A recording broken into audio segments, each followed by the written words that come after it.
Today, Behind the Mystery, a rare primary immunodeficiency. We're going to learn more from Dr. Nicholas Hartog, but first let's meet Tyler, who at 13 years old was one of the first patients to be diagnosed with this disease. Let's go behind the mystery of APDS.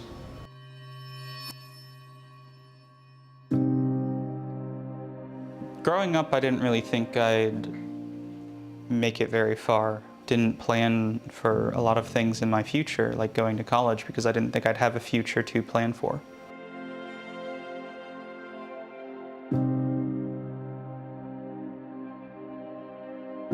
When I was young, I didn't really have a day where I wasn't sick, and I always thought that was normal because I didn't have any other perception of what else there was. Sometimes I'd be hospitalized a month at a time. Often it was pneumonia getting so bad I could barely breathe properly. I had a massive amount of sinus infections. I ended up having so many ear infections, I had to have 20 sets of ear tubes put in. There were a lot of things I was worried about when it came to the disease growing up, and it wasn't just about getting sick. My liver and spleen both swelled up so big that they both went past my rib cage. I couldn't even reach down to grab something without feeling like a sharp jab. I had lymph node growths on the side of my neck and face. Even in their normal state, they would sit there the size of golf balls, but in times of high stress or pain, they would spike in swelling to almost the size of oranges as they would block my airways. Every night, I would have to take 11 pills, and every morning I would have to take 9. And it was a constant reminder that I wasn't able to live a normal life.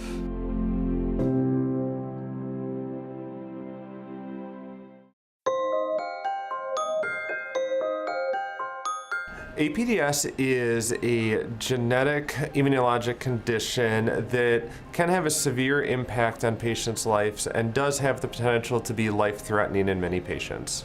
It was first described in 2013, and before then, we did not know what it was or that it existed.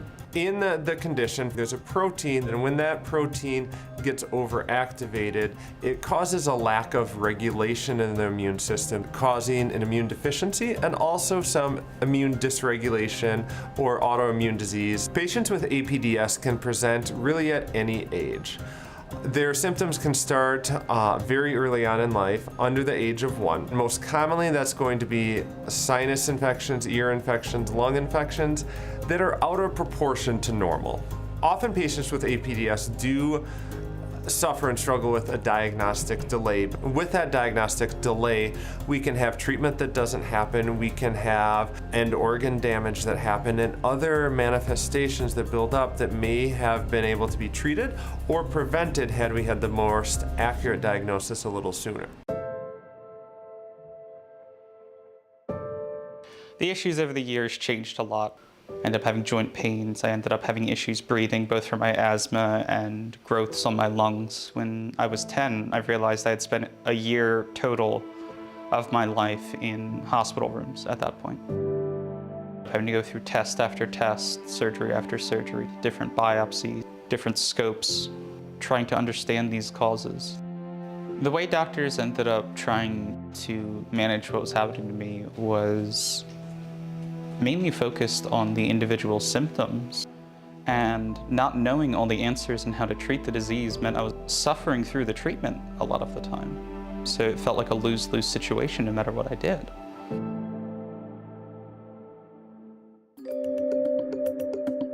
Patients with APDS present with a wide variety of illnesses and wide variety of manifestations.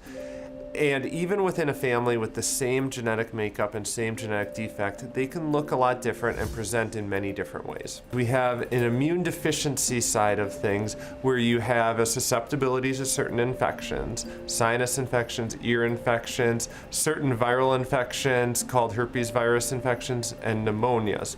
In addition to the infection, the more autoimmune side of things can include enlarged lymph nodes, enlarged liver and spleen. It can include lymphoma.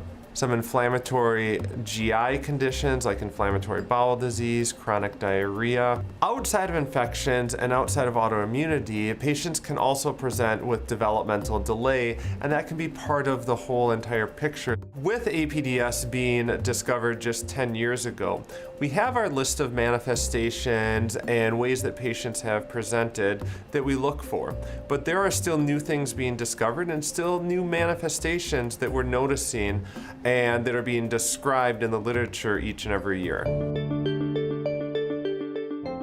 As a kid, I was really limited on what kind of things I could do socially and in my school life because I was constantly afraid of getting sick. And the one school field trip I actually got to go on, I got horribly sick and had to leave early. My family was a huge part of getting me through everything, honestly, in that anything I was going through, they were through it with me, and they gave me that support to find answers. A pivotal moment happened when I was 13.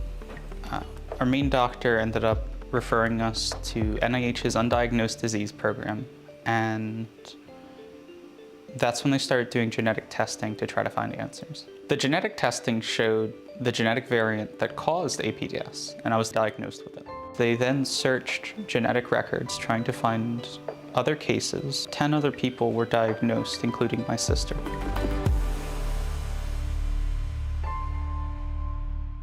When we return, how Tyler's sister dealt with the shock of her own APDS diagnosis. We'll be right back.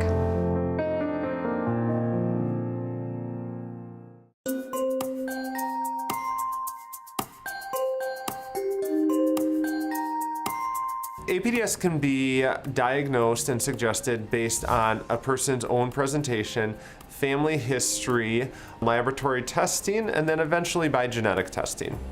At times, we can do a single gene test or do something called whole exome sequencing where we look at all the genes in your body. One thing we need to do is to make sure that the genetic panel that's tested includes the genes that cause APDS. If you had genetic testing done prior to 2017, many commercial labs did not include those genes in their analysis, and it may have been missed simply because they didn't test for it at that time.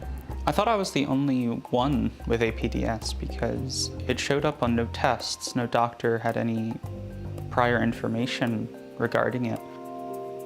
My relief at finally finding out what was the cause of everything was overshadowed by this dread of understanding that there will be more people going through what I've been through. And it had secondary shocks in finding out my sister had it as well. So I was always considered to be the healthy child compared to my brother. When I ended up getting diagnosed shortly after him, it brought a lot of anxiety of not knowing what was going to happen next. I didn't show a lot of immune system issues early on, so it was never in anybody's mind that I had the same thing as Tyler. As a child, I experienced a lot of the pain. I was more or less on the side of muscle issues, joint issues, sinuses, or my throat, where I ended up choking on things even when I was just trying to eat something simple. Along with that, I had my adenoids taken out 3 separate times. Having all of the symptoms come into play, realizing that there was an actual answer behind it, was pretty difficult. I fought every step of the way to be able to get to where I am today. Seeing Tyler go through so many challenges with his health when he was younger was very frustrating because it would always be multiple things going on at once. When we found out that Kaitlyn also had APDS, it was a surprise. She had always been my healthier one, but compared to other kids, she was still sicker than what they would have been. Being a caregiver to children with APDS can be very tiresome. You need to reach out and let people in and let people help. My husband is my support, whether I'm crying or I'm happy. He's the first one I go to. The advice I'd give to parents going through everything with APDS is you are their advocate. You know your children. You know that if the doctor's saying something that's wrong, that's by the book, your kid may not follow that book. Keep looking, keep fighting, and just advocate for them. Once we make the diagnosis and we move to treatment, The treatment's really going to be based on the individual person's presentation. This can include immunoglobulin replacement therapy, mTOR inhibitors, immune suppressive agents, antibiotics, or antivirals to treat and prevent infections. In 2023, the FDA did approve treatment for adult and pediatric APDS patients 12 years of age and older, and really can be a lot of other treatments too, just based on the individual person. I would recommend seeking out physicians and centers who do have experience and are experts in treating APDS. That way you are allowing yourself to get cutting-edge treatment, and you're allowing yourself to make sure all of the very difficult disease manifestations are optimized to the best of our ability. As my symptoms were more managed and I started to finally feel better, it gave me greater hope for the future I now had. I started enjoying a lot of things I couldn't before. I went from a couch potato to walking 5Ks, and there was just this joy in the access to it, like just being able to go on a walk without having an asthma attack for that first time. Being able to pursue whatever I wanted in the ways I wanted. I ended up going to college. I was there for everything. I ended up pushing forward and getting a career in game design. I've been able to reach a lot of my goals I've had, and there's a joy in being able to just try to figure things out now, just like any other 20-year-old, in actually having a future to be uncertain about. If you or someone you know believes they have APDS, visit allaboutapds.com. And of course, you can always visit our website, thebouncingAct.com. We'll be back right after this.